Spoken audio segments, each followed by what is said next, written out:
So tell us about your first night in Canada. Yeah. What was that like? First proper night was we camped on a cliff on the east coast. It was near Lunenburg. Yeah.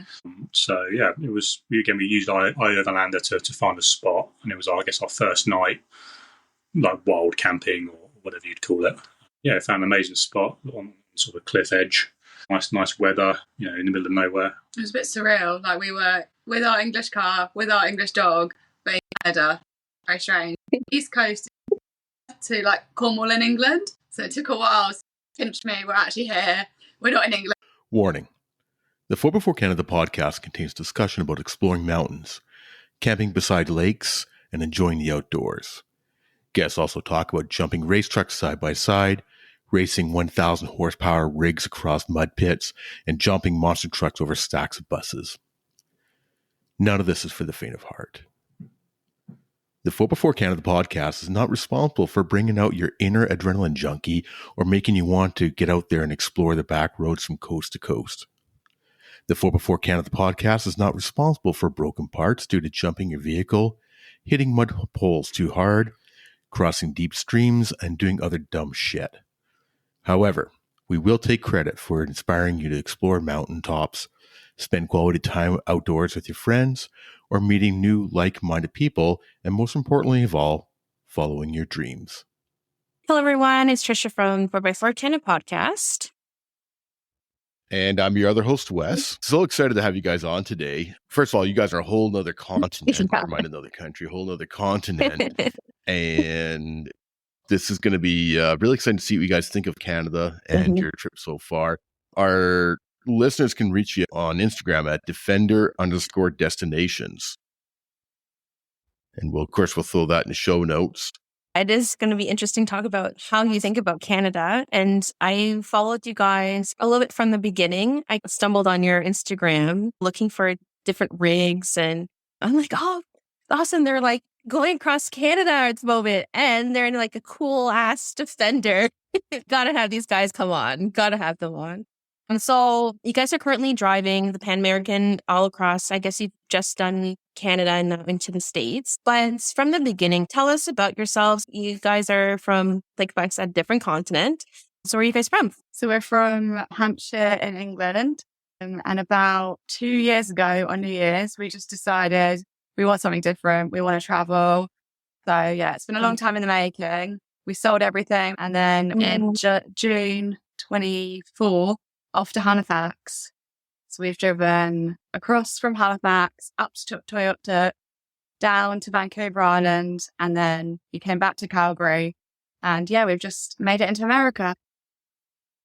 Wow. That's quite a journey. What made you guys pick North America and, say, South America versus going to something that's closer? We've done quite a lot of Europe. Yeah, because we live in the UK, we've done quite a few sort of smaller trips, overlanding trips, general sort of holidays into Europe and that kind of stuff. Been to sort of Asia, some trips as well, but I've never actually been to the Americas at all. Hannah's been a few times to America and to Canada, but I've never been. So we thought if we're doing a big trip like this, it's a bit of a faff to get everything over here.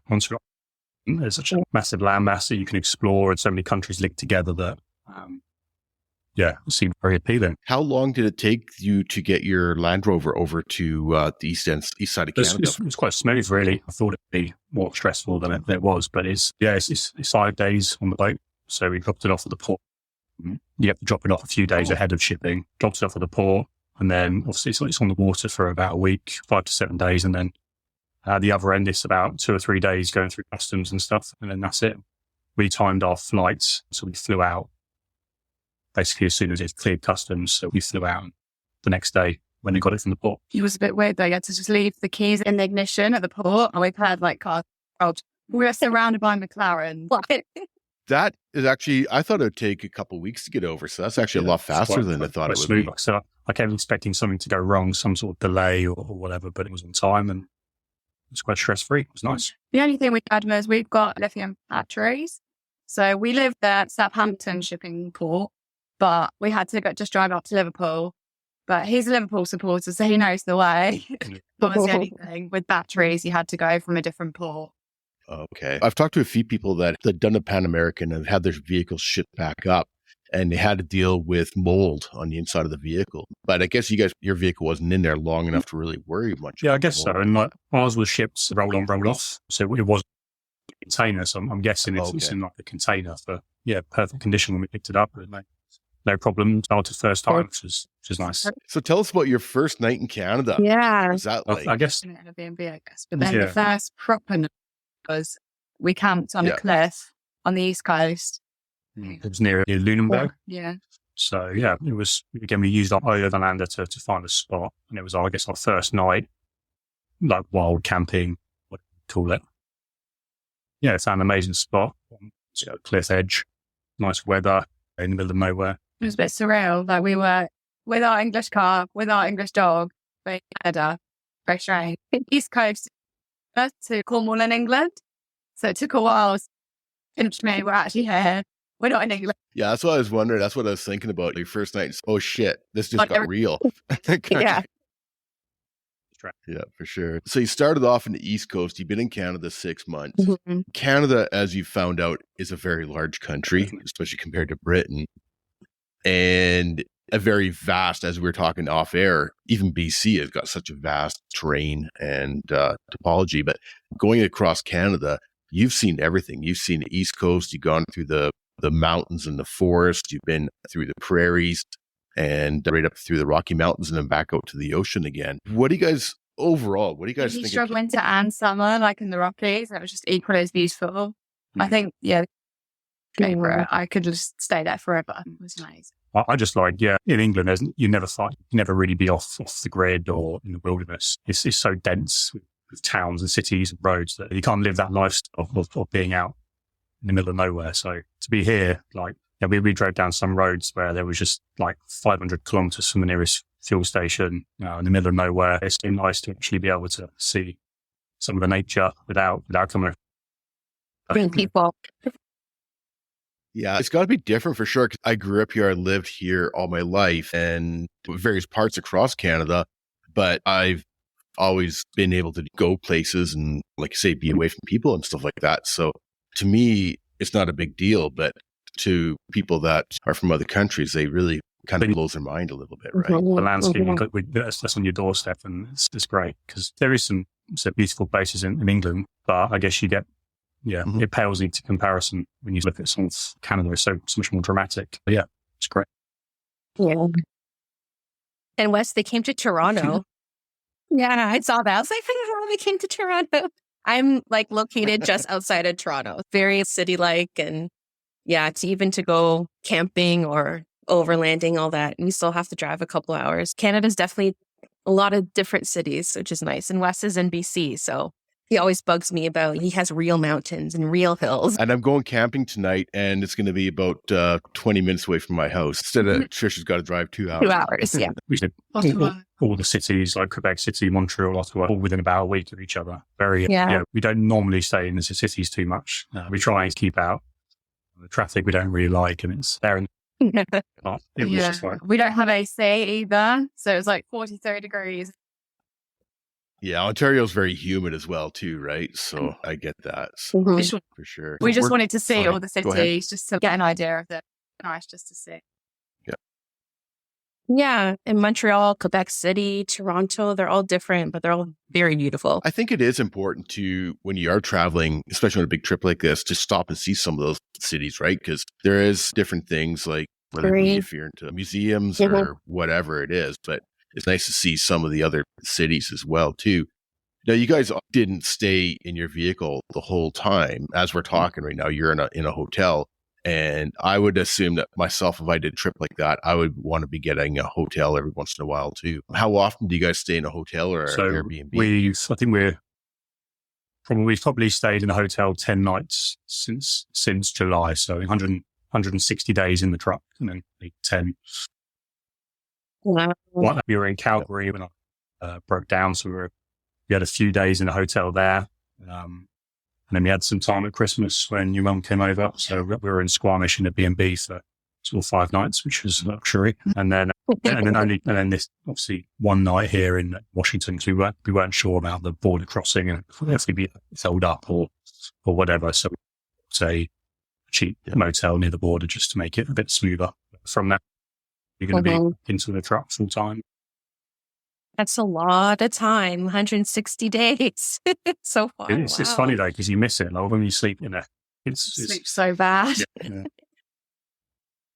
Obviously, you guys are set up quite well with your Land Rover to be sleeping in pretty much 90% of your time in your Land Rover.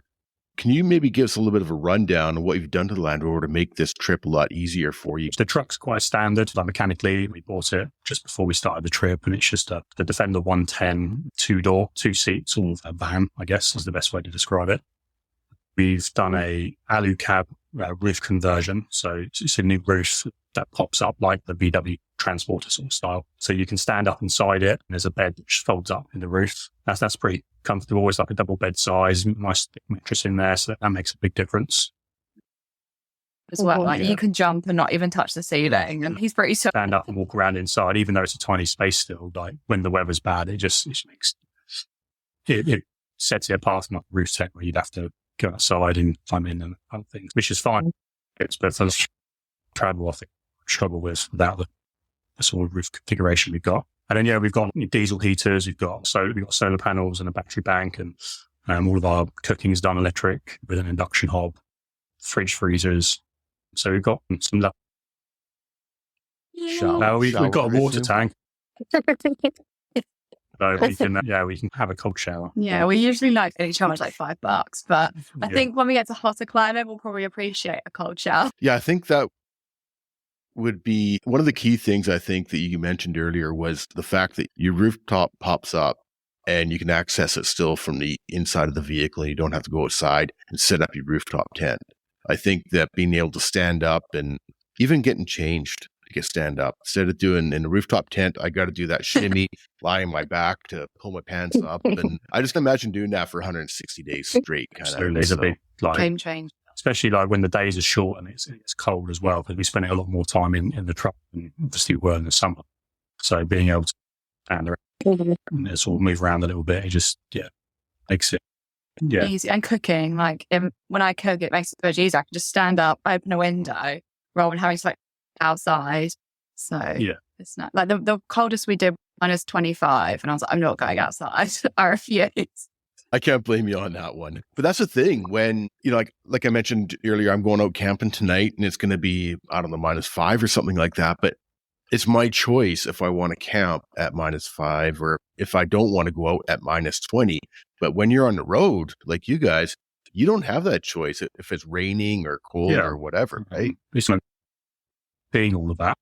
You want to be in Canada for at least a bit of the winter to experience that kind of cold weather, because we don't get that in England. I mean, it's been fun to experience. We didn't get too much. We only got a little bit of rain. Came over to the West Coast, but no rain the whole trip. We were really lucky. So as we mentioned, you've been through Canada. What are some of your favorite areas in Canada that you guys did? The scenery, and it's just, we were there in the fall, so we had all the nice sort of colours and mountains. So, beautiful area of the world. So the Dawson, especially nice. But that's my thing. I think I love Lake Louise. Like we walked the dog around it about 5 times. I'm at our winter. It was just, I just love the area of the world. Yeah, something about the mountains and that whole beauty of that lake and the calm lake and all that, right? It's just an absolutely beautiful area. When you guys started on this adventure, did you have an idea of where you wanted to go, or is it just we eventually want to make it to the West Coast? We don't plan hugely. We have a rough plan, but obviously things we go on like diversions. But we've got loads of blue dots in Google Maps, so I save whatever I see on Instagram or Pinterest and like places that I really want to go to. We'll join up all the dots and try and fit them all in. Yeah, I think we did all the dots in Canada. We did so much. There's so much to see in Canada, right? I've been across Canada a few times and there's still so many spots I want to stop and see or that I've heard about. And we're definitely lucky where we are for sure. The thing I liked about this was that we had 6 months. We weren't really pushed for time. You can see us in 6 months. So we didn't have to rigidly plan like day by day where we were going to be by this time. We could take it easy. And if we decided we wanted to explore somewhere for a few days, then we can do that without compromising plans we'd already made. So that was fun. I've enjoyed the freedom to decide on the spot what we want to do. Having said that, we did prioritize getting up to the Arctic now as quickly as we could, because we got up there in end of September, I think, up to Tuktoyaktuk. And if we left it much later, it would have been a lot different journey. And everything would start to flood. Do you know the famous sourdough shop? That was, he got the last one. They were just closing on the Friday. Dawson City. In Dawson City. So yeah. I can't imagine going up there much later with... Yeah, we were lucky. It was about 10, 15 degrees and sunshine. It's lovely. That's perfect. Yeah. So what did you think of the Arctic up north? That's a whole nother area that would be new to you guys as well, too. For me, I think it was just like, it was strange when you're driving up the highway, like I say highway, gravel road, right? But when you're driving up it, like suddenly all the trees stop, which is strange. So you go for forests and alpine in Tombstone National Park, which is at the start of the highway, and then a few hundred kilometres up, no vegetation, and it's tundra, and it's a really cool sort of landscape to drive through and to see. We hadn't really seen a bear for like the whole kind of like bears don't exist. Yes. And then we got to like the Yukon and we saw about 6 Okay, they do exist. There's quite a few of them. There is a few people that I know have been up there and they've seen we saw the signs for them to say beware of muskox, and we didn't see any, unfortunately. Yeah, that would be really neat to see, I think. That would be totally awesome. We didn't see any caribou either, which is a shame. I think but yeah, we saw it was just bears, lots of grizzlies, lots of black bears. It's cool. Have you ever encountered any wildlife while camping? Or are you just seeing them or anything coming to your campsite, or was that in personal? After us was a lady opposite us, probably a few meters away, had a bear that would not leave her alone. It was a big black bear. It was like end of October. He was on her car. He was on her tent. But he just completely ignored us. Yeah. So we were lucky. And every 2 hours, he'd come back and bother the same ladies in the night. Back and like try and break into a truck. But we were fine. Yeah. Somehow it didn't bother Our us. dog was just fast asleep. She just didn't care. She was snoring. There's a big bear outside. Good guard dog, eh? Yeah, I mean. How is it traveling with the dog, just doing such a long journey? Like, I have a dog and she's really good and like being in the Jeep and doing her own thing. She loves it. But how did you prepare your dog for doing this journey, or does she, I'm good? Initially, I think she was like, get me out of this car, it's too small. But she settled in, loves it. It's like the best walks she's ever going to get. So she's having her best life. Yeah, I think she was like almost a bit like claustrophobic when we first met. But I think it didn't help. It was so hot as well. Certainly when we were in Ontario, it was, like I said, 30 degrees plus like every day. So I don't think she enjoyed that too much. But she loves snow. She's never really had snow in England. So she loves snow. She's like a dolphin. Dolphin then. Yeah, she's a Cocker Spaniel, so they're known to be really like energetic breeds. When she gets in, she's more than happy just to lie there and sleep most of the day if we're driving like a long way. Or she's got like a cubby in between our 2 chairs, so she can look out the window. So she gets a good view. She just likes to look out the window. Oh, that's good. That's good. So how is it traveling as a couple? You guys are 6 months together, arm to arm, traveling. Man's really weak. We go to like back at 9 p.m. We barely see each other. So it was like, oh God, we're going to live in a car together 24. Had a few sort of small arguments. You're bound to it, no matter whether it's your spouse or not, right? Being in a vehicle with somebody, you're bound to have a few little disagreements or whatever. I did an interview with a couple that did the Pan American Trail last year, and they're from Vernon. And I asked them the same question because it's a big trip. They were gone for 9 months, and you're, like you say, you're arm to arm with your person. And they just said sometimes one person just go for a walk or something like that. Because you still need your alone time. Like myself, I really enjoy my alone time, but I also do enjoy with a spouse as well. But she did say that sometimes he would be breathing and that would what's wrong? You're breathing. Okay, sorry. Kudos to you guys. It's something that I think you learn to adapt and as you go on the road and you find more and more about each other. Right? We've got for 18 months on the road, so there's still plenty of time to. Yeah, but like I say, you learn to adapt and you roll with it, right? But as long as you can figure out what works for you guys as a couple, that's whether it's go for a walk or try not to breathe, whatever it is. So in Calgary, you said that you had a little breakdown, and I saw the post of you getting hooked up to a tow truck. So what happened? So basically, our clutch failed. It's a metal and a small transmission in the truck, and we had to be recovered. I think it was the weather. We had a small leak for a while.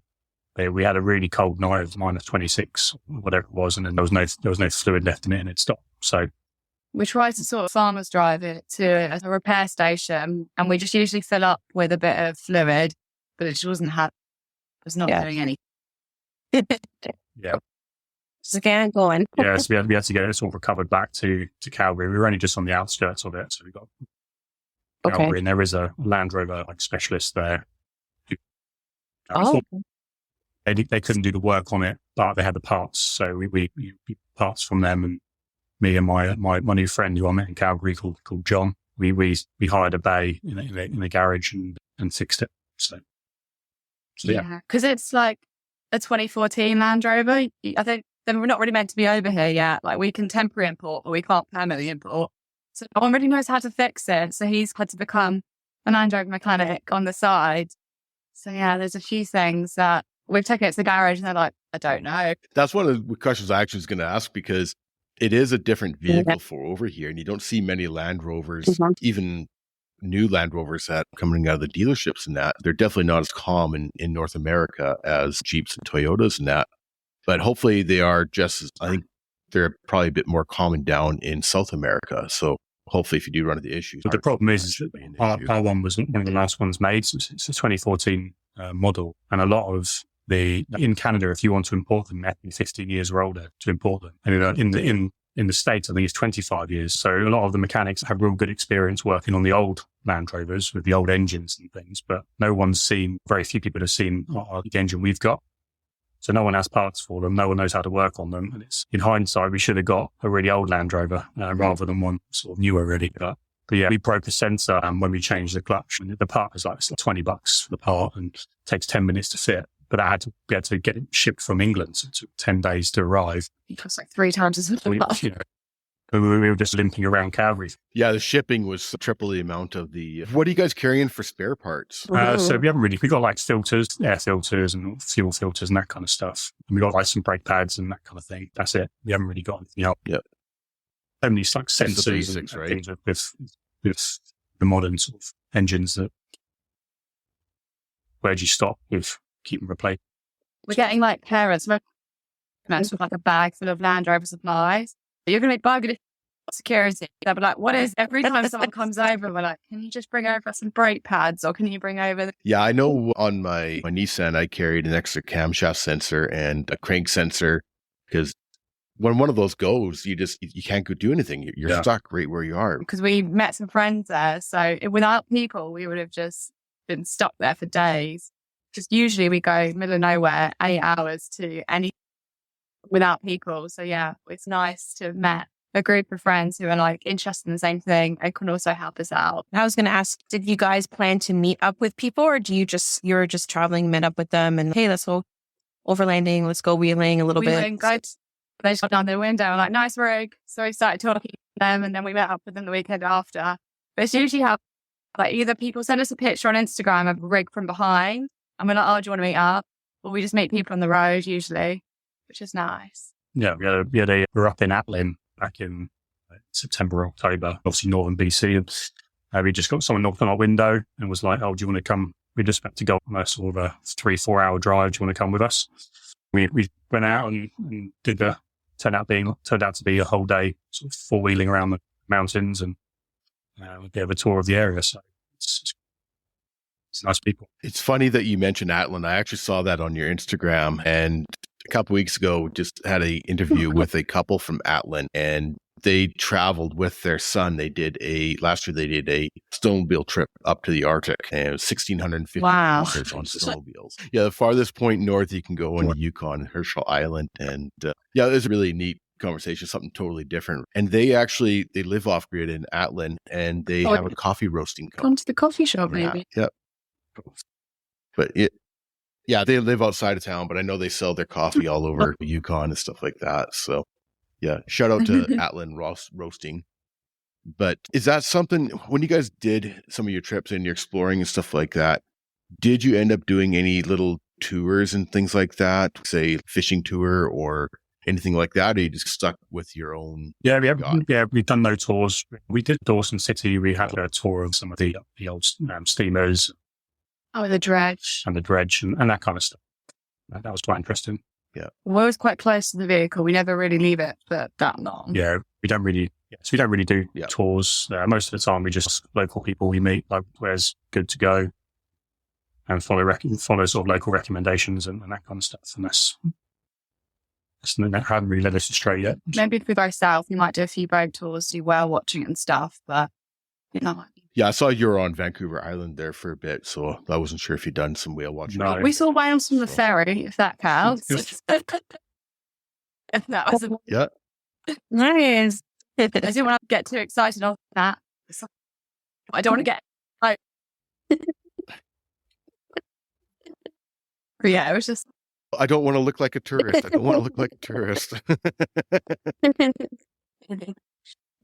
So Vancouver Island, speaking of Vancouver Island, I think it's about the same size as the island. Can't be much.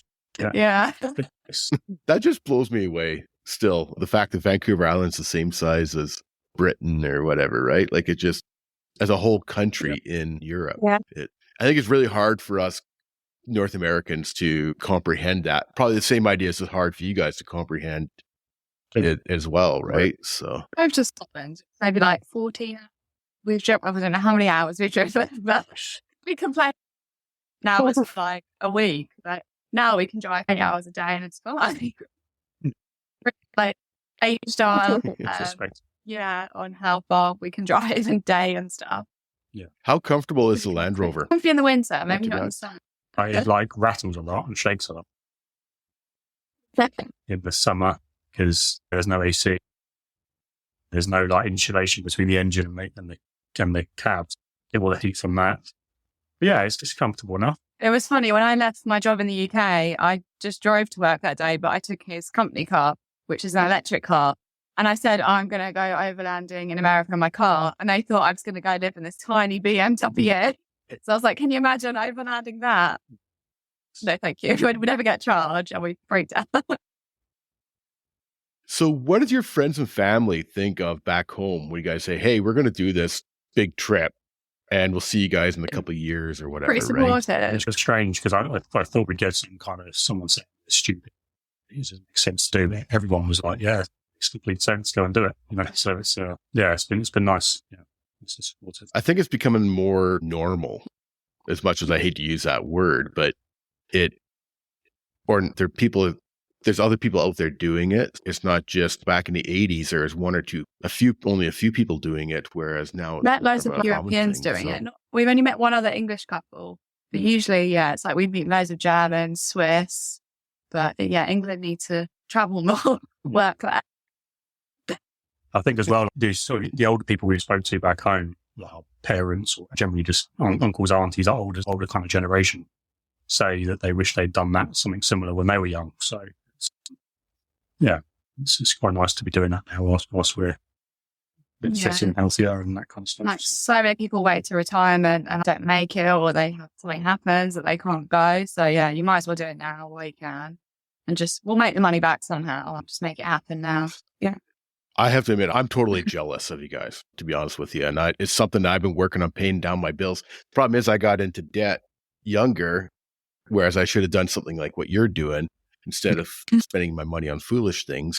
And now I'm trying to work on to build my debt down so that I can do it before I get too old, before I can't even walk or whatever. So I have to admit, I am totally jealous. I would definitely recommend pushing you guys to do it, just like your family has. Where are you guys cooking at your campsite? Because we're overlanders and weavers are foodies and we love to cook and eat and hang out. So are you guys, like, as you're going along, like buying locally and then going back to campsite cooking and you have your kitchen set up there. Yeah, so like in Canada, we discovered Save on Foods, and they do this thing that's full like meats for $20, which is really good. So that's usually like our dinners for the week.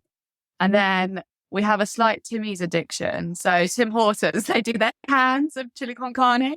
That's one of my specialities now. But now in America, I don't know what I'm going to cook. I think like when it was especially cold, our meals are quite basic and simple. Yeah. When it's the summer, so that's good. Do you like fajitas? It's more outside cooking, and because I guess the weather's nicer. And you started fishing, so he's caught a few fish. So we've eaten a few trout and stuff. Hopefully, when we get down, more the beach and stuff. Yeah, it's the plan. We bought a barbecue. We've not used it yet, so we need to get that out. How long you guys planning on spending? Are you guys planning going just down Washington, straight down to California, down into like the Baja, or down into Mexico?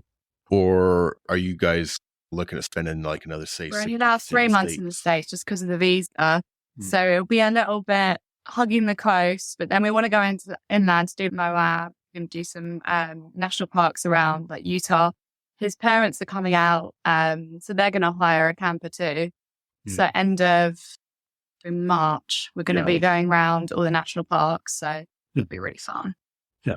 So should be less time than we spent in Canada, but we're not going to go across. We're just going to hug the west. In Canada, went across, up, down, whereas we're just going to go. Yeah. So it should be a slower pace in those 3 months, I think. Nice. You've obviously hit all the top spots like the Oregon coast and stuff like that, but they've hit into Moab and into some of the desert areas. It's just absolutely gorgeous in Utah and that as well. Looking forward to that. It was a national park we could go to. It was shut on your list. Yeah, we couldn't go to Yellowstone because the weather is a bit different. Certainly at the north of the country, it's going to be a lot colder and rainy in some of those national parks. But so we're sad about not being able to visit Yellowstone, but I'm sure on another trip we might be able to just do that little section when it's not so cold and snowy. Come back here in the summer. When we get down south, hopefully it'll be a bit warmer. Yeah. When do you guys figure, obviously you still got all of Central America and South America to go through. Do you guys have a rough idea timeline? Are you thinking, we'll be done in a year or a year and a half? Or are you just going to say whatever? The original plan was like 2 years. So we're 6 months into that. If all goes to plan, it'll be like another 18 months. And there's been all kinds of hiccups along the way, and things like the truck breaking down here and there eats through the budget and that kind of things. Don't really know. We're hoping to string it out for 2 years, but it might get cut short. We might have to spend less time in some of the countries down south. Don't know. So we're just going to play it by see how we get on. A few in Central America we can't actually go into because we're right-hand drive. So I think like Costa Rica, I'm really sad about. I really want to go, but they won't let us in because our car. So we'll have to ship around those countries and maybe come. No, I don't know. Yeah, it's going to be interesting. I'm really excited to see your travels in Central and South America. That's with me being from Canada. I've seen lots of North America, so I still want to explore more of it. But the Central and South America, pretty unknown territory. We've not. Neither of us have been there. Coming to Canada and the US, it's not really a culture shock. Everyone speaks the same language. The road sign, it's all. It doesn't feel too unfamiliar. But when we go into Mexico and everything, that's going to be the first shock. That's going to be the big shock of, and we're successfully overland when we can't speak the language and that kind of stuff. So we're trying to learn Spanish, but Google Translate. Google Translate. You know what I just thought? Yeah, I know. Go ahead. You guys driving. You guys drive on the other side of the road. Yeah. Right? So that's another thing. See, for me, I've been to like a couple countries where they do that and I cannot. I refuse to drive because I'm like, I'm so scared. I'm going to just go back to my old habit and drive on the right side. How was that? Was that weird or was that okay to adapt to? When you rent a car, you'll be like on the other side because it's an English car. So I have to do some of that directing around like corners or like junctions because sometimes you can't see left. But I mean, it's it's fine because I'm driving a car that we used to sitting in the right-hand side of the car. So you're driving the car itself feels fine. And all the roads are massive over here. So you've got a bit of wiggle room. If you were going into England, different because they're tight country roads and that kind of.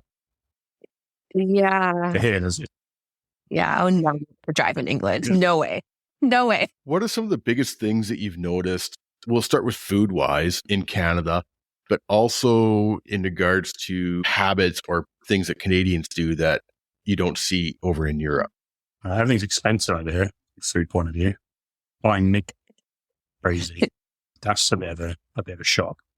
Quantities of food's weird as well. Because we live in a small truck, we might want to get like some flour, for example, to make some pancakes or whatever. But you can't buy we struggle to buy a small bag. You have to buy a 5 kilo bag, and it's whatever roll you got to buy. You can't buy like 2. You buy 10. That's a bit of a and again, the distances thing. Like, people don't sweat about driving 4 or 5 hours in a day just to go and just for the day and come back again. In England, you would do that. So, yeah. I guess that's probably it. There's a Tim Hortons in every small town. Every small town. There's 5 around me. So, we've all had options. Every block. At least if we do ever go back to England, we've got Tim Hortons. It's a weird question, but some people do. A lot of Jeep in the Jeep community, we all usually name our vehicles. Have you guys named your Land Rover Defender? We thought it would have a name by now. We feel like when we get to the end, we'll give it a name. Like, I've had cars in the past. I had a Volkswagen Bronco. That just came easy, but this one hasn't got a name yet. But then we struggled to name it. Our dog didn't have a name for months. I feel like the Defender's got to earn a name, but it's not been named yet. It'll come. There'll be one moment where you're just fitting, right? It'll just come right into your head, and it'll be some event or something. Yeah, or something at the end when you're like, oh my gosh, this rig's brought us so far, so wide. We have to name her or him. Yes, maybe. Or if it breaks down, it'd be like a bad one. Traveling through Canada has definitely been an interesting thing for you guys. What are you looking forward to going through the States, but heading into Central and South America? Obviously, there's been a little bit of culture change here, but you're going to find more of a culture change into Central and South America. I'm looking forward to the food. Yeah, so same. I love like fish, ceviche, thing like that. So yeah, the food. And it's going to be super cheap, hopefully. Yeah. So just eat our way through the South America and Central America. Yeah, so I'm looking forward to that. People as well. Again, there's so many similarities with Canadians and Americans from back home that it'd be nice to see people living a completely different kind of way of life. So that would be interesting. The scenery again. I don't think we'll ever get bored of different views every morning. So yeah, so things to look forward to. Do you guys tend to stay in one spot for a few days? Or you pretty much almost every night. There's only been a few places when we stay in one spot. Yeah, most of the time we're moving quite often. Unless we have to stay somewhere for a few days or whatever. Yeah. Truck was open, we had to stay in the same few spots. Yeah. It was in town as well, so it's really hard finding camp spots in a town. We got a warning notice. We stayed at like a gas station for 3 nights, but otherwise we've been absolutely fine. No knocks, like touch wood. We've never had the knock on the door. We've always stayed pretty remote places, so usually just us, which is nice. Are you guys into other outdoor things? Are you hikers or scuba divers or mountain bikers? We do a lot of hiking now we've come to Canada. Before we love skiing and snowboarding, but unfortunately it's out of the budget in Canada. Yeah, it's so expensive to do it. Yeah, it's not, which is a shame. Yeah. Like we skied in Bulgaria, so like Eastern Europe, and it's about £20 for a lift pass. And we did to Whitsun, it was like 300. So yeah, it's out of the question. But we love. I've skied in Revelstoke. My friend lived down here for like 10 years. So I've skied there, but otherwise I've never done Whistler. It's on the bucket list one day. Yeah. Whistler, I think, is one of the most expensive places in Canada for skiing, or even probably just for skiing. But again, even some of the cheaper resorts, we haven't got any of our stuff with us until our snowboards are back home because you can't lug them around in the truck full time. So even like doing one day anywhere in Canada seems too expensive. One day we'll get back to it. I bought some sledges drama. That does us for now. Yeah. The guy was like, "Are these for your children?" I was like, "Me and my boyfriend, actually." Good cheap fun, right? Yeah. So you'll be crossing into Mexico come March kind of idea, right? April. Yeah, into that area. Now, I'm just trying to think of season wise what that would be in Central America when you hit there. You're gonna be Central America. It's starting to get hot in Mexico. It's like cooler, but by June it'll get really hot. But he lives in Belize, so we're hoping that we can get a bit of like air conditioning when we get to Belize. And it's just next to Mexico. If it does get super hot, we'll just beeline for there. That's what I was thinking. Yeah, beeline down through there. And then, because I know that there's a few people that, and I wouldn't have even thought about the different seasons, but like when it's winter up here, it's summer down in South America kind of idea, right? And I never really thought about that until somebody mentioned that to me. And I'm like, oh yeah, I could be going down in a total wrong season to. I think like when you're near the equator, like Mexico, where it's going to be hot all year, really. I guess it's just a little hot and more hot. And, yeah, I think but there's things we can do to avoid the heat. Like you can go into the mountains or stay by the coast. And I think if it gets too hot, we're going to have to be a bit more careful with that kind of stuff. Yeah. What advice would you give somebody that says, "Hey, I want to do a long overlanding trip, or I want to do the Pan American"? What kind of advice would you give to them before they head out? Just do it. Do it now. Maybe don't buy a Land Rover because they do break down quite a lot. Buy a Land Cruiser. Yeah. Yeah, I don't know. You don't have to spend loads of money. You can get a van, chuck a mattress in the back of it, and it's less to go wrong. It keeps it simple. I think. Yeah. I would when I truck back in England, we tried to over-engineer it so that the water never freezes and the heater always works and that kind of stuff. It's just more things to go wrong. They're great when they work, but it adds complexity where it doesn't need to be there. So keep it simple. Don't have to go crazy. Yeah. Because we did look at vans versus a Land Rover, but every time I went to buy a van, it had an issue. So we're like, the world is telling us to buy a Land Rover. Yeah, I still think that was a good decision. We can go camping in spots that no one else can go, which is not, we couldn't have done that in a Sprinter or a Crafter van. I think Canadians and Americans, basically North Americans, tend to overbuild things and overdo things and make things so big, and you don't need to have 37 or 40-inch tires to go overlanding. So many of the people I see doing the trip that you guys are doing are running on stock tire sizes or slightly above stock tire. And part of that is because of what's available in South America because there's any issues. But also, a lot of it you don't need. Yeah, I mean, our tires are stock, they're 31 inches and they're quite narrow. We've gone up volcanoes in the snow and in the sand, and it's been okay. We've got stuck a couple of times where we've had to sort of air down and wiggle ourselves out. But generally speaking, it's been fine. And having a small truck, you don't need to have a massive rig to be comfortable. Ours is quite small, but we've managed to be comfortable. And what you get for that, the print of the car is the ability to go where other people can't. It works really well. Cool. Is there anyone you want to give a shout out to? I guess our Calgary friends now, we've got Andy and CC. They've started a new company called Amber Adventures, which is all the overlanding gear and stuff. So they helped us out with a few bits. Yeah, super friendly. They kind of gave us some roof boxes to give us some more space in the Land Rover, which was really nice of them. And then, John and JC and Raoul, the guys from Calgary. Yeah, and their prospective families. It's been, it's a great community of overlanders in Calgary. So it was a real pleasure to meet them. They really looked after us when we broke down, didn't they? So after us, we went to their Christmas party, and that's got some socialising as well, which is nice when you. That's nice.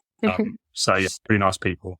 Met some lovely people on the island as well, Vancouver Island, sort of Campbell River. So you get out then, so loads of people ways.